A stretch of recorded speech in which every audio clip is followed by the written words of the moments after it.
morning. I'm Mary Beth Cerrucci, the Coalition's Director with Americans for Prosperity, Pennsylvania.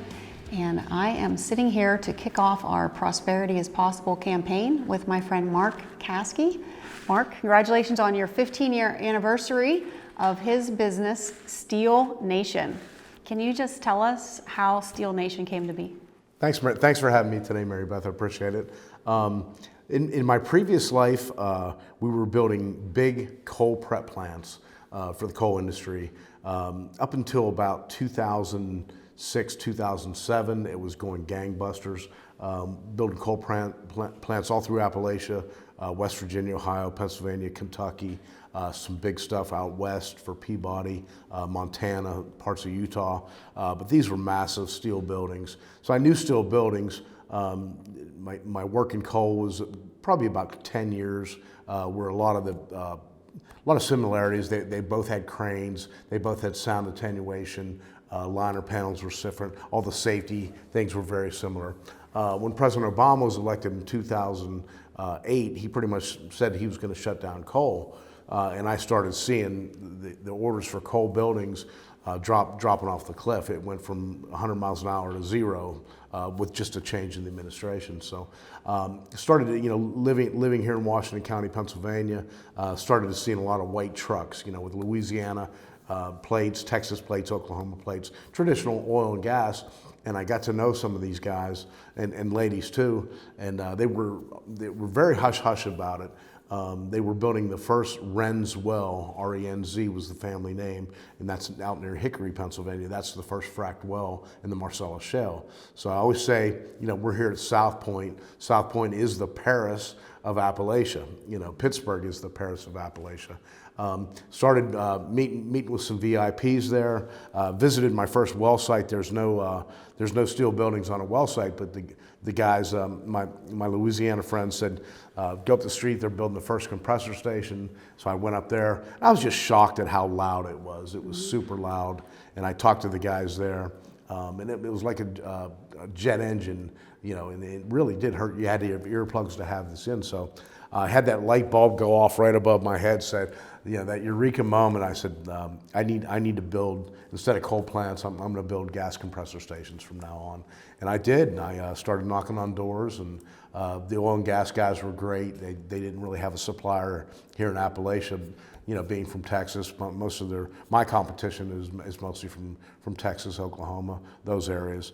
And it took us a while, but after pounding on many doors, I finally got the first order from Atlas Energy.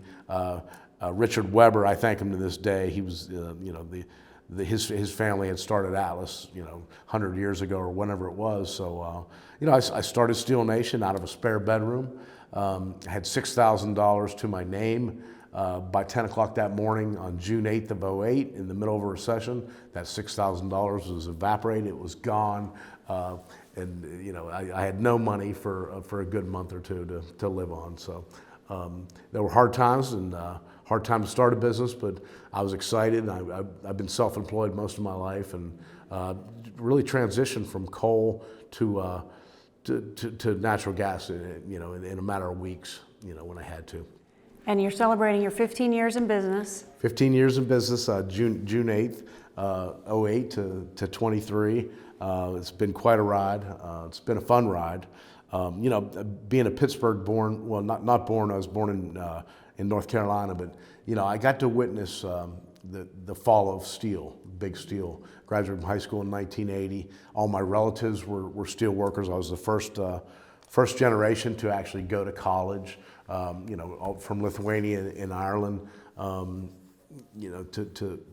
be able to go to college, right in the middle of the steel markets just going, imploding at the time. Most of the steel markets were torn down, sent to Japan, India, Russia, a lot of second and third world countries. So, to see, which brings me to today. So I've seen steel dissipate and implode. I've seen coal implode, and the left is trying their hardest to get rid of natural gas. So if I have to go through, I'm not going to let the third one happen.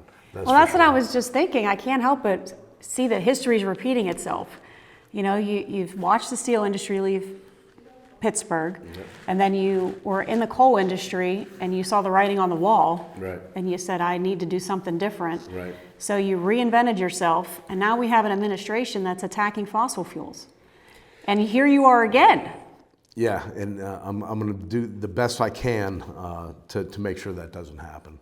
And you know, the foolishness that we hear that we're going to go. So I'm all about alternative energy. Let's go green.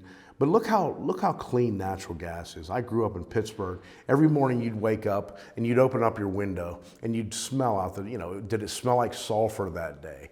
A lot of days it did. A lot of days it was overcast. You know, you could see the pollution. You know, growing up in the South Hills of Pittsburgh, you had J&L Steel, U.S. Steel going, and all these other big companies, you know, throughout the Mon Valley.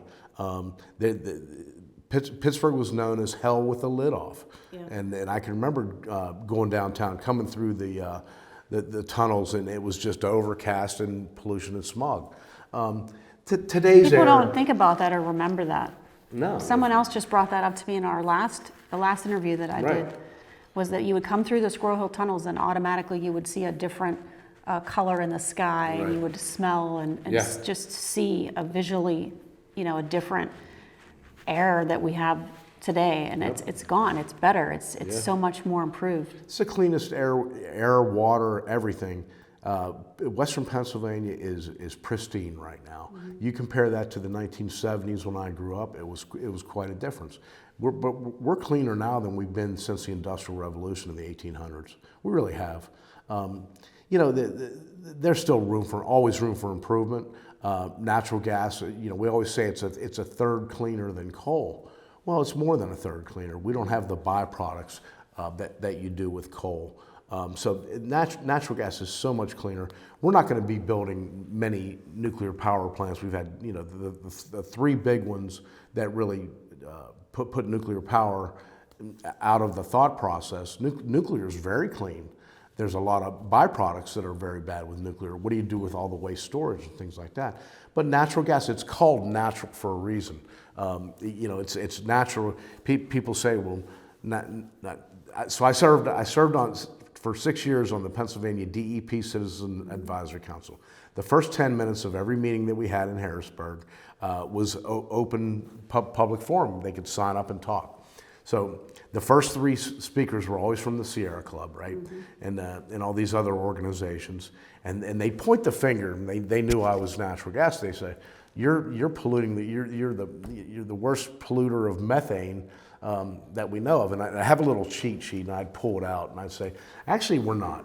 You know, the worst polluter of methane is the oceans. You know, there's a lot of volcanic eruptions at the bottom of the ocean that are continuously putting off methane. Number two are wetlands. We like to think wetlands are very important, which they are in the ecosystem, right? But they put out number two amount of methane. Man-made, you look at landfills.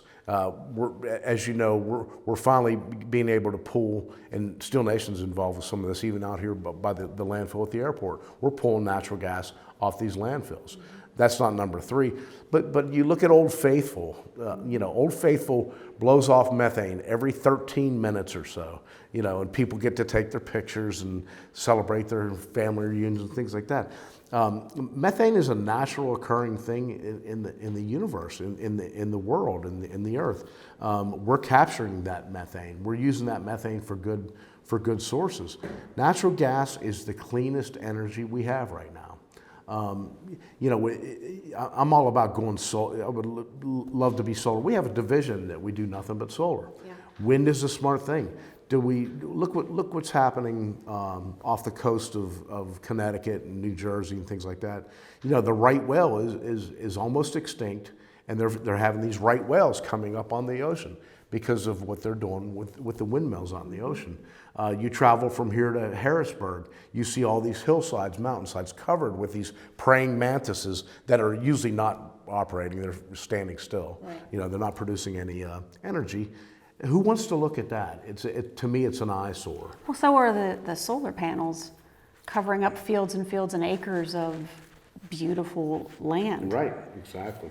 And I think one of the reasons that, you know, Americans for Prosperity and I are doing interviews like this is because there seems to be a false narrative out there to the public. just what you said about you polluting or about natural gas being dirty. You know, we have a lot of champions in this industry that are now waking up and that are trying to educate the American people on the truth. And that's why, you know, we're doing this, because you have the facts. And they're contradictory to what you're hearing from the administration and from some of the far less leftist, I'd say, environmental activists that are just pitting people against each other on things that aren't even based on scientific fact. We're getting beat. We have a lot of organizations in natural gas, starting with the American Petroleum Institute and a lot of other ones, you know, that can't really speak their minds. We have the Marcellus Shale Coalition that I've been a member for 13 years, whatever it's been. You know, that we do a very good job on trying to educate the public. But then you look at the left, $9 billion last year is what the left did in fighting fossil fuels. $9 billion. It's an immense amount of money. Don't you think the American people need to understand that even if we went wind and solar only, there's no way that we can do that. There's no way we can sustain America's energy needs with wind and solar. If we went wind and solar, 2/3 of America, whatever those square miles are, 2/3 would have to be covered by windmills and solar panels. It's not going to happen. It's impossible. Well, I would think, you know, that that's not really good for the environment, for animal habitats, for pheasants, for turkeys, for deer. I mean, we're supposed to be caring for our environment, our forests. Where are we going to grow our corn? You know, America's heartland is going to be all solar panels. It's not going to happen. So it's not practical. You know, we're at 7 billion people right now. It's the cleanest the world has ever been. If you look at the life expectancy, we all think it's all. You know, I'm looking at a tower right outside our window. We think that everyone has electricity. 1/3 of the world does not have electricity. They don't have clean water. They're burning dung to cook on. You know, they're in Thailand, they've chopped down all their trees. They don't have natural gas. You know, they didn't. Now they're trying to get natural gas imported from America. Well, it's frustrating because we're sitting here on top of it, literally. We are in Western Pennsylvania. Yeah. We're in the heart of the Appalachian region. We are sitting on Marcella and Utica shale, and our hands are tied at producing it, at distributing it, at shipping it, at exporting it. And if you really have a humanitarian side and opinion of caring for poor people in the world, you just hit on an important issue. Having affordable, reliable energy improves people's health. It improves their what am I trying to say? Their longevity of life. Their quality of life, right. Their standard of living. It's necessary for medical care, for hospitals, for clean water, for heat. It should be a humanitarian movement to get energy to people in poor nations so that they can have a higher quality of life and a quality of living and better health care. And yet, it seems the opposite is happening. The primaries were just 2 weeks ago where the progressive pretty much swept, in Allegheny County. So we sit in Washington County. Allegheny County, the line is about 4 miles north of us right here. Right. Okay. The progressives just swept. Okay. And these are the people that don't want any drilling done in Allegheny County, and there has been very little, except for the airport. The airport. The airport is now self-sufficient, yes. Can run without electricity on the natural gas that they are drilling at the airport. It's an amazing story. No one knows that in Allegheny County. Right, and that story needs to be told, and it needs to be told before next fall. Before the elections. Because it's very critical. Right. And people need to look at the policies of the candidates running. Right. And they really need to understand how that's going to impact the growth of the city of Pittsburgh. Absolutely. Graduated high school in 1980. The steel mills all closed down. I'm the last of 6 kids that live here in Pittsburgh. They all went to greener pastures, mostly down south. But we saw that happen. What took its place? Well, education kind of took its place. University of Pittsburgh, CMU, Robert Morris, Duquesne, but do those schools pay any taxes to the city of Pittsburgh, Allegheny County? No, it's all tax exempt. But that and government are our 2 biggest employers in Western Pennsylvania right now. You really think how important steel was. Back in my day, we had 31 Fortune 500 companies. I think we're down to 6 right now. That's a lot. But a lot of it was based on the power of how powerful steel was back in the day. We built America. Pittsburgh built America. We built the Golden Gate Bridge, the Sears Tower, the Empire State Building, and on and on and on. We still, being in the steel business, we do have specialty steel being made here, not to the extent we had, 1/10 of what we had back in the 70s when it was booming. Well, that's what America needs to get back to. There's a false narrative right now that's been existent, I think, since COVID, is that government has the answers, government can fix the problems, government's going to send you your paycheck. Government is here to save you. I love Ronald Reagan's quote, the most frightening words in the English language. Yeah. I'm from the government and I'm here to help. Yeah, I'm here to help. It's right. the opposite. It is. We need government to unleash the ingenuity and the power of the American people again, because the answer is with people like you. It's with people that are running the companies, that are the closest to the issues, that have the ingenuity and the fortitude like you did to start over again and again and bring jobs to the community and bring prosperity back to America. The answer is not in more government policy, it's really in less. We're going to increase the debt limits, and we're going to spend the same amount that we did in the COVID years, okay? COVID years created this inflation that we've never seen, right? Not even the inflation from the 60s. We're at 50-year high inflation in America. Incredible, right? So as part of that bill is to really, to improve the permitting processes for mainly for natural gas, petroleum too in Texas. And the big thing that we're seeing in the news right now is Joe Manchin, his trying to push the MVP pipeline, which is called the Mountain Valley Pipeline, through that runs all the natural gas that comes from the Marcellus Shale in West Virginia will now be sent down to Virginia, eventually to North Carolina, that's starving for natural gas. Right. As their populations are just exploding, they need a lot more energy.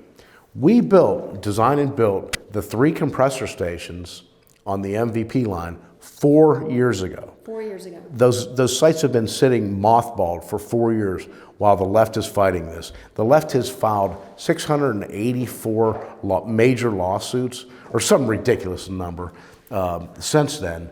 And part of that agreement last night was to get this thing built. Okay, we call that takeaway. Right now, there's nowhere to send our gas because FERC, which is the Federal Energy Regulatory Commission, does all the permitting, right? Mm-hmm. But now we're seeing the EPA getting involved. We're seeing the DEP from different states getting involved. Mm-hmm. It used to just be FERC. So FERC would either approve it or disapprove it. What we need is more a return to FERC making the decisions and to get rid of all these lawsuits. Because these lawsuits are just ridiculous. When we work out in the field, we have FERC people, we have EPA people, we have DE people on the site with us a lot of times. All 3. All 3 and more. There's water commissions and game commissions. It all depends where we're at. If we're building a site or a pipeline through the game lands in Pennsylvania, so it's a whole different administration that overrules that. So yeah, you talk about Americans for Prosperity. Well, is it possible to be prosperous anymore with the government looking over my shoulder? No, that's why we need to impact some change here. And one of those issues is policy, and we talked about the MVP pipeline previously, and it's drawn a lot of attention, and that it's been sitting on 90-some% complete for 8 years, about 6 years? Yeah, 96%. So there's 2 issues, and maybe you can talk to this a little bit just to educate people who really don't understand this industry. I've learned a lot in the last year, but we have over-regulation. It takes way too long for people to get permits, and you touched on that just now. And then we have the second issue involving the courts. We have some courts that are repeatedly not following the law and are acting as activists and purposely harming the industry for their own personal views that we disagree with, obviously, and yet nobody's doing anything to stop that. So you have the same courts basically legislating from the bench and stopping industry and really stepping on the rights of American people, American workers, and American companies. Right. Yeah, I just wanted you to speak a little bit more to the American people who aren't in your industry as to what is really the problem with overregulation and activist judges and activist courts as it relates to the pipeline and the gas industry and the oil industry. So I think you're talking about the fourth district court down in Virginia Yes. that is allowing all these lawsuits from the Sierra Club and Earthworks and all the above. I try not to pick on those groups, but like I said before, they're very well funded. They don't want anything. It's not just oil and gas and petroleum and things like that.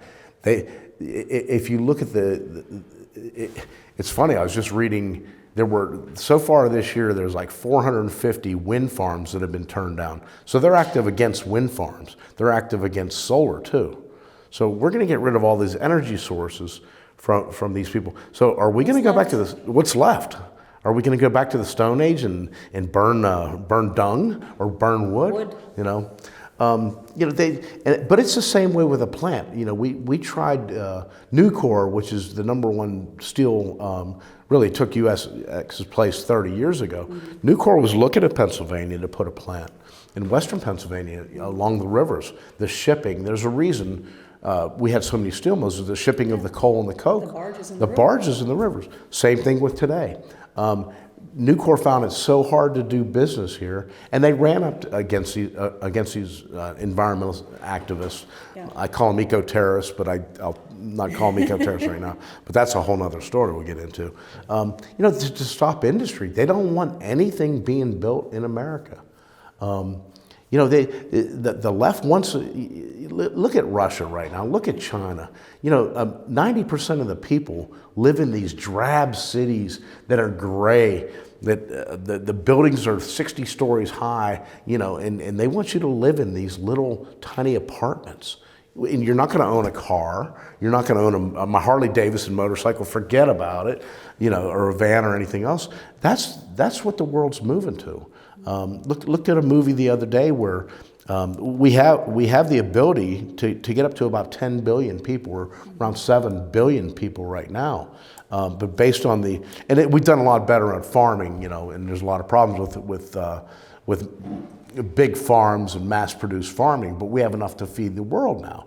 Starvation there's still some starvation here, but it's usually over political reasons that they don't open up their markets to get the food in here. So they predict that 90% of the population will live in these cities. You look at America, we have vast amounts of this land. Why aren't people moving, do people really want to live in these cities? I doubt it. Some do, but not everybody. Not everybody, right. Before COVID, we had our best year, 2018. We had 44 employees. We're right around 34 right now. Getting back up there, we're hiring, more. You talk about prosperity. These aren't $30,000 jobs. These are well-paying jobs. 60, 70, 80 to 140,000, 50,000. These are well-paying jobs, and since the Biden administration has come and really the clamp down on natural gas, just in Pennsylvania, we've lost about 100,000 jobs in this state alone. Add West Virginia to that, probably another 50 or 60. Yeah, tell us a little bit about. We talked earlier about Waynesburg and just where we are now, South Point. Right. What these towns looked like several years ago compared to now. Right. So before COVID, 2019, South Point, you could not rent an office. Everything was 100% leased. You drove through the parking lots. You went to the restaurants at lunchtime. You could not get in. You had to go about 11:15 to really get in. And who was there? Tell people don't know who were the employees? What kind of companies? What kind of jobs? What kind of jobs does this touch? Because it doesn't just touch the oil and gas companies. Right. These are all companies like Steel Nation that serve the oil and gas companies. So give some examples. So Steel Nation, we design and build compressor stations. Our clients are DTE, Detroit Edison, actually DTM. Our clients are Mark West, that their headquarters is here. Range Resources on the drilling side. Williams is not at South Point. Williams is a huge customer of ours. Columbia Gas, NiSource, and on and on. This is a central location. Again, the original well was about 8 miles from where we sit right here, called the Wren's Well. It made perfect sense for all these companies to come up from around the world, really, international companies as well, to settle at South Point. When COVID happened, people started working from home. But those jobs are engineers, planners, but environmental people, water control specialists, clerks, land directors, land men, land women, deal makers. The list is on, and everything that it takes. From receptionists up to the CEO, we're right here. And you estimate that we're down almost 100,000 jobs. I'd say easily around $100,000 and 100,000 people, not just directly for the producers, but the companies like us that do all that work. You made me think of something else I wanted to touch on that I definitely want to make sure I ask you about. Is one of the tenets to having a prosperous America is having a flexible workforce. Yeah. And what I mean by a flexible workforce is, COVID did kind of help people to create new ways to make money, right? You had a lot of moms that had to stay home because they had to educate their kids. So you have startup businesses, you have side businesses, you have freelance workers, maybe 1099 subcontractors. People need the ability to have unlimited opportunities to provide for themselves, to make money, to have creativity, to have ingenuity, to have that entrepreneurial spirit. And we have a bill right now, the PRO Act, and we saw something similar in California where the government wants to stop that from happening. They want you to be an employee, or they want you to be a part of a union. The unions, I'm not against unions, they have a place, but we can't allow the government to tell people that they can't provide for themselves. Exactly. And you said something really interesting about the employees in the gas industry. We have a lot of 1099 employees. The gentleman that is doing the camera work right here, think of him as possibly 1099. I don't know if he is or not. But the truck drivers that are out there, what happened in California was mainly two industries: the truck drivers, who won't go to California anymore, by the way, but all the fuel, it's ridiculous. And then the film workers. A lot of film workers make a lot of money at 1099s. Okay. We have a big film industry in Pittsburgh. We do. It's a large movie making business. Absolutely. And a lot of that's 1099s. We hire a lot of 1099s, not so much directly, but indirectly, where we're hiring subcontractors and suppliers and things like that a lot of time they're people that they may not be full-time employees, but they're doing 1099 as a contract work. Right. What you're paying for 1099s are a lot higher than you would pay, because you're covering all their health insurance, all their benefits, all their taxes, state, federal, and otherwise, local school taxes, property taxes, and things like that. I've been following that a little bit as well, and it's just, it's the left's war on capitalism. It is. Plain and simple. That's a great way to put it. It's a war on capitalism. Yep. It's not even a war on energy. I mean, that's what I don't know if people that aren't in this industry realize how far outreach that is and how many people that would impact if that was allowed to pass. And our president said he would sign a bill like that. He would sign it if it gets to his desk. Insanity. And that's one of the reasons that I'm here to do this, is because we want to educate the people and we want to empower them and we want to teach them how to contact their legislators and support good policy and let them know when there's bad policy. And that's a really bad policy. So we need our legislators in Washington to start caring about the American people. Good luck with that. Well, we're going to stay on them, I promise you that. So we talked about the importance of a flexible workforce. We talked about how much of the industry is made up of subcontract workers, truck drivers, freelance workers, and that. What would you say if I asked you if the American dream was alive and well? So if I go back 15 years, it's our 15-year anniversary. I've been self-employed most of my life. I come from a background of steel workers. I had a nice middle class upbringing. I didn't have any money to go to college. I had to pay my way, and ran up my debt. And my debt, I think, was $10,000, which is nothing compared to today. Yeah. We won't get into that subject. No, I know my student loan payment was $110 a month for 10 years. Yeah, I still remember. I think mine was 103 or whatever it was. But I always had this. I grew up around people that I had heroes that were entrepreneurs, and I watched them. I watched when I grew up in North Carolina, my neighbor. I watched him get up at 3 o'clock in the morning and go clean office buildings, and he was a janitor. His company right now is called Bud Services. His son is Senator Ted Budd from North Carolina, who just won the election back. They're $1 billion company. Wow. American success story. And I was. Now, is that going to be available for my kids? I don't know. That's such a hard question. I know it's. I think it's harder now. I think the regulations, the affordability. Could I start Steel Nation today with $6,000? I would last 1 minute, right? $6,000 is not a lot of money to It would start take a me business. $6,000 to go through all the paperwork. Your attorney fees would probably be more than that. Exactly, right.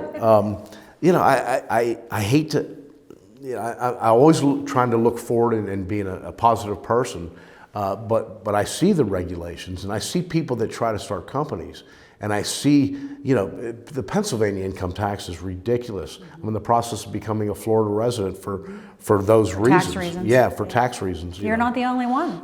I've heard this. Yeah, it's amazing, but it's going to be hard. It really is. What you're seeing is allowing the companies at the top to get bigger and bigger, and keep it. What happened at COVID? It decimated the middle. Mom and pop The mom and stores. pops were decimated because it didn't fit with the narrative. Okay. Yeah. The elitists want all these big companies out here, ESG rules, and we care, and all this happy craziness stuff.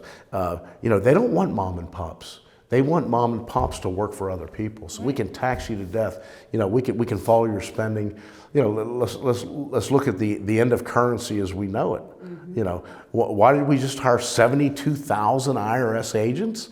It's Well, but that's again, not to attack not to attack the middle class. Obviously not. Oh, it's killing the middle class. That was sarcasm. Yeah, I know. I know.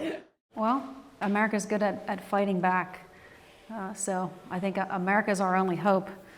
So what do we have to do to turn the ship around and create a prosperous economy? One of the things that the prosperity is possible is abundant and affordable energy. That's right. We're sitting here at South Point, which is the central location. If you look at the maps that are on the wall over there that you and I looked at earlier, we truly are the Paris of Appalachia. Yes, we are. And we've had this gas underneath our feet for millions upon millions of years. Why do we have this natural gas? But there's natural gas everywhere. The reason the Marcellus Shale and the Utica Shale right next door in Ohio that goes over to Michigan is it's not very deep, okay? Right around here, we drill about 6,000 to 8,000 feet. In some of these other areas, you have to go down 20,000 feet to get that gas. So it's all about how shallow, how close it is to the top of the earth. There's a town called Marcellus in New York. It has one stop sign, no stoplights. It's just a one-hill town. And that's where the shale actually comes out of the ground. Wow. And the creeks have methane. This is Mother Nature. Yes. Methane is bubbling 24/7, has been for millions of years. Yeah. Okay, that's what the left uses in their movies, saying, "Oh, we created that methane." No, we didn't. That was natural. No. Whether you believe in God or Mother Nature, it's been bubbling for millions of years. So, but take New York. 15 years ago, they had a moratorium on drilling, shallow drilling or directional drilling. You cannot drill in New York. You're seeing the war on fossil fuels closer you get to New York City. Ban your gas stoves. You can't right. have gas lines going in Well, and their there. energy costs are higher. The energy costs are significantly higher in New England than in other parts of the country, as well as California. We look right now at $3 gas, right? And after COVID, the highest it was we're It actually was over $5 a gallon. it was pushing $9. Okay, Up at in one New time. England, you mean? Oh yeah, at that time. So we have all this natural gas. All through the country, we have different reserves. We have more natural gas than anywhere else in the world, including Saudi Arabia, including Kuwait. Affordability, since now we're cutting down on, just in Pennsylvania, our electricity in the last year is up 18%. I know, I get my bill every month and I have a heart attack. It's ridiculous. It has grown so much. We can do power plants, electrical power plants with natural gas, cleaner than you can do with any other, except for nuclear, but you can't have nuclear anymore. Right. So affordability is huge. Sitting on all this natural gas in the Marcellus Shale all through Appalachia helps out Appalachia. What happened to West Virginia after Obama and Hillary shut down coal is a sin, okay? They didn't replace it with anything else, okay? Thank God 15 years ago, and West Virginia is a very, very good gas. There's a lot of wet gas in West Virginia, especially on the panhandle side of it. The jobs that were brought to West Virginia by our industry brought them, dire poverty. I mean, just scary things. And you'll be filming in a couple of weeks and you'll know what I mean. Yeah. We brought that, and now that's being hampered back down. These poor West Virginians, it's unbelievable what they used to have steel, they used to have coal, they used to have, I hate to say it, are they going to used to have natural gas? Well, not if we can help it. It is the cleanest, most abundant, and most affordable energy we have right now. Mm-hmm. We start hearing about hydrogen and all these other things, but right now, natural gas is the cleanest and most affordable.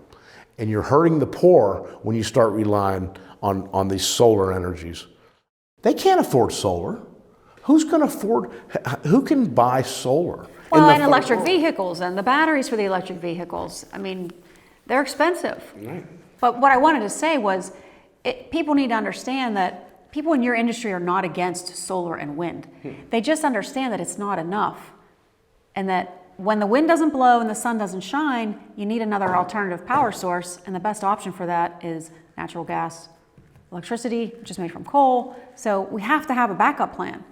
It doesn't mean, there's such division created by politicians, I think, to gain votes. People that are in this industry, they like nature. I just was at a nature preserve for an event in the pipeliners industry, and they were fishing, and a lot of these guys are outdoorsmen. They love the outdoors, they love the environment, playing they love guitars. The woods, they're musicians, they're great singers and guitar players. I wouldn't say great. It's not that we don't like wind and we don't like solar. It's that we're practical when we understand that it's not enough and that we have to have a backup. So, and it's not that we're in this industry, you're not against the environment or you don't want to pollute things. We want clean water because we like to fish. We want to have healthy animals for, I don't want to say hunting because people will get upset about hunting, but they don't realize that the hunters do so much to protect the animals in the forests and nature. We work with the oil and gas industry when we build these compressor stations. They're usually out in the middle of nowhere, yeah. And most of them are very big sites.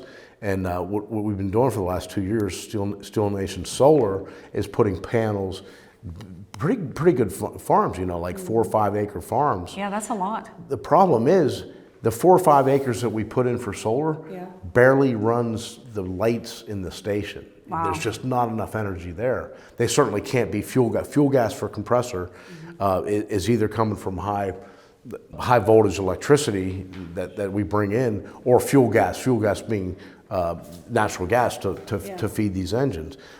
You can see the movement from all the producers to try some different alternative energies, to get involved with it. It's just the technology's not there yet. And you're right, the people living in the inner cities, a lot of the minorities, the people that live in West Virginia and a lot of these rural areas, I can't afford a $70,000 EV car. Yeah. And it's not an $8,000 battery, it's a $20,000 battery. And I don't spend time on picking on EVs and things like that. In the future, perhaps that's what it is. Maybe we don't know what the next energy is. Well, that gets back to capitalism and just letting the market direct, because people who want to make money and have businesses will respond to what the market wants. Correct. So what we have going on is a government and administration that's trying to force industry and force policy and favor one industry over another. And that's not right. It should be a level playing field, and the demand should be met by the businesses, and the free market should determine how that flows, not the government. If you really look at Build Back Better, the amount of money that alternative energies are getting right now will blow your mind. Yeah. Okay, and they're getting all these grants. Can I say the word Solyndra? Solyndra, exactly. That was during the Obama administration. Yes, that was a disaster. They went, how much money did they get? $1 billion maybe, and then they went bankrupt. I can't remember, but you're going to see that happen a lot. You're going to see these wind farms that are being planned all throughout the Atlantic, all throughout the world, fall flat on their face. Many of them are going bankrupt. But that government money is not government money. That's my money and your money and your money. Right. Yeah, we're blowing it. It's a waste of taxpayer money, and we're blowing money. We're overspending in Washington. We're driving up inflation. I spent all last summer on a tour, True Cost of Washington tour, giving away gasoline and talking to people about inflation. Right. And it weighs heavily on them, and it still does. Americans for Prosperity has a large grassroots organization that we go door to door. We take surveys. We do phone calls. I talk to business owners like yourself, and it's the same thing. People are worried about the economy. They're worried about overspending. They're worried about the American dream for themselves and their kids. Mm-hmm. They're tired of paying so much money for food, for gas, for utilities, and they're losing a little bit of hope. And we need to redirect that, and we need to put the power back to the people and take the chains off and send that message to Washington and turn the ship around for our country, because America can still be prosperous. We talked about doing that through energy. I mean, that is number one. The amount of energy that we're sitting on needs to be utilized for our own people and as far as exporting and to other countries and making money that way. And also deregulation. When I talk to business owners, usually the first thing that they say when I say, what's your biggest struggle? It has something to do with regulation, especially here in Pennsylvania. And we didn't even talk about RGGI. I mean, that is a Regional Greenhouse Gas Initiative, which was something that's the previous governor signed into and is being held up in the courts right now. And our current governor is a little bit silent on it. But it's impacting businesses, and it's not even a sure thing, and it's impacting businesses. RGGI, as it's called in the industry. When I first joined the Pennsylvania DEP Citizens Advisory Council, it was a good mix. We had coal people, we had gas people, we had ecological people, we had wastewater people, we had a good mix. We had Sierra Club members and things like that. What Governor Wolf did was got rid of all of us fossil fuelers. Us evil fossil fuelers. You mean you were all kicked off the board? Yeah, we're eventually kicked off. I was kicked off for my opposition to RGGI. So RGGI, no one knows about RGGI. 14% of the people in America, in Pennsylvania, understand. Yeah. Even have heard of it.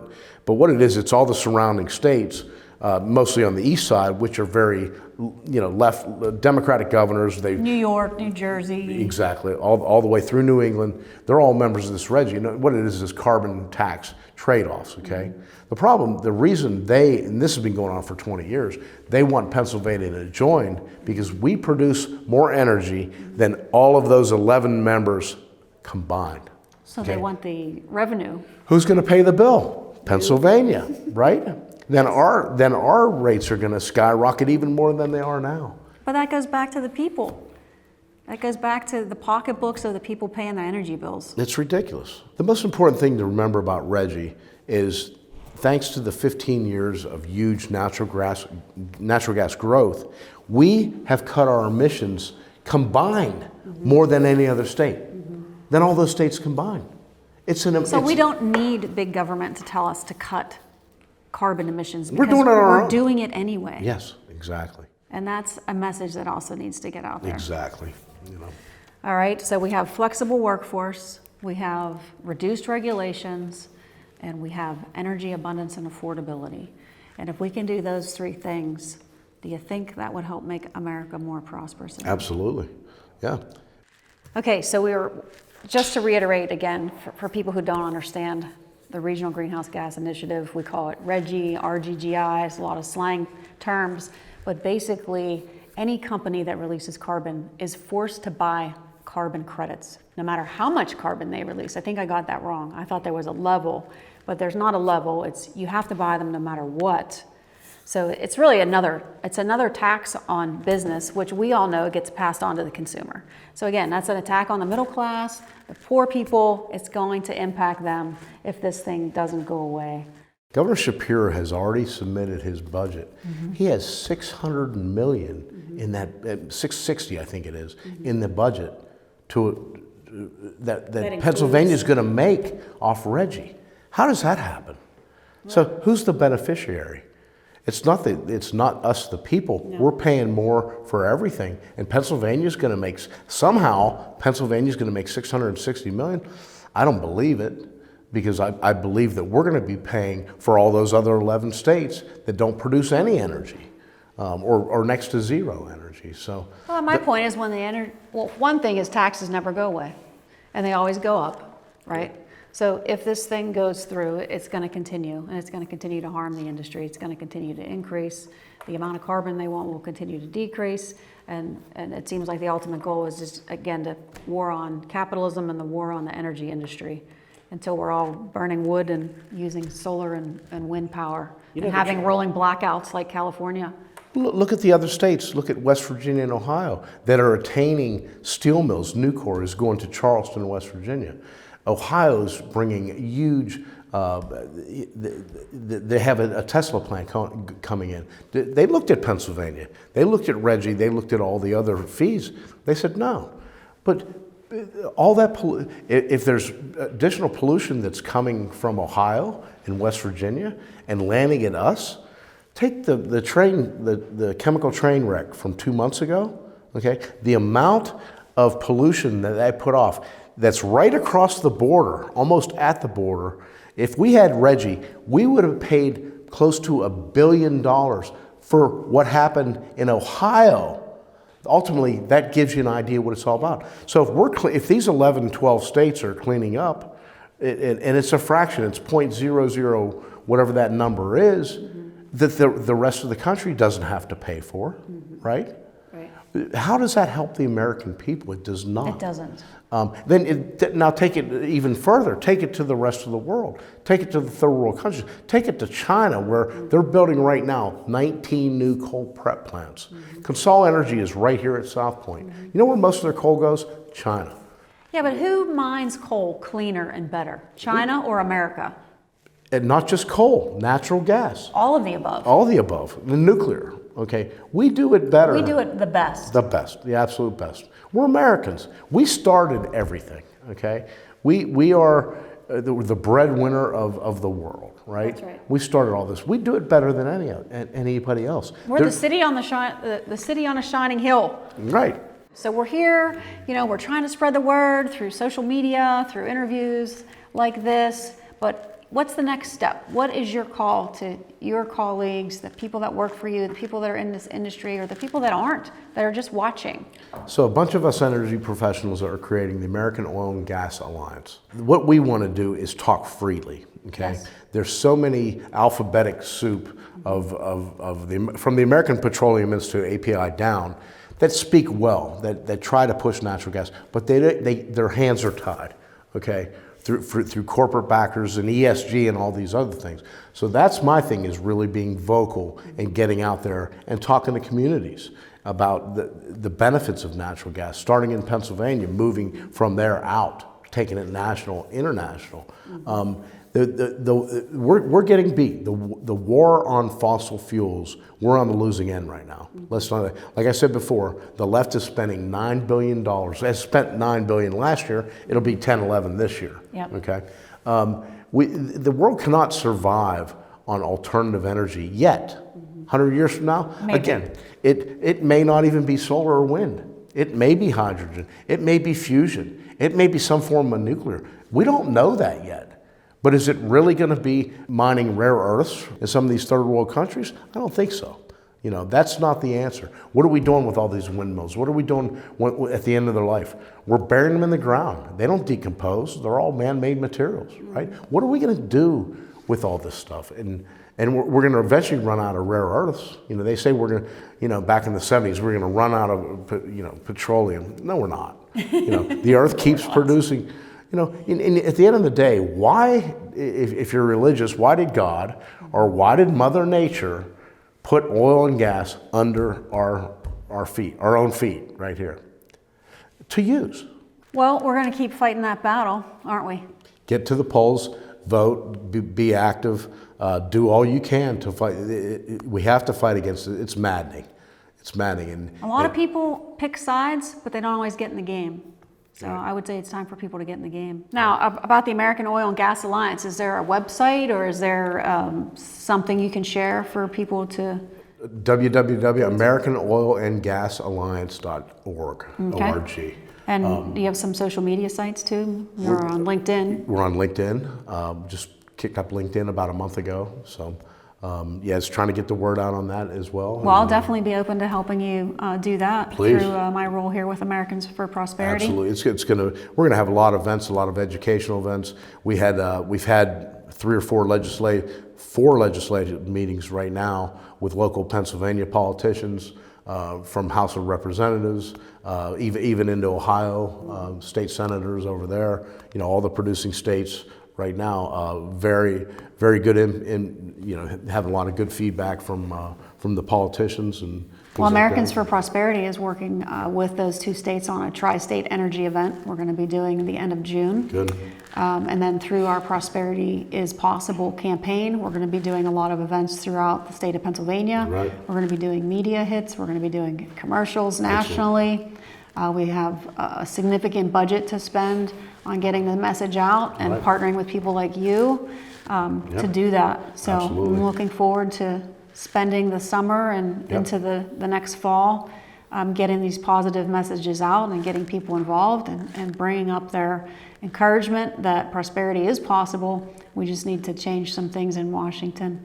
These next 18 months before the next November, 2 Novembers from now are critical. Yes. I said that before the last election, and you know, we didn't get our way. You know, it's imperative that it's time for Americans to start fighting for Americans. You know, that we're not benefiting Europe, China more than anything. That's right. We have all these tools.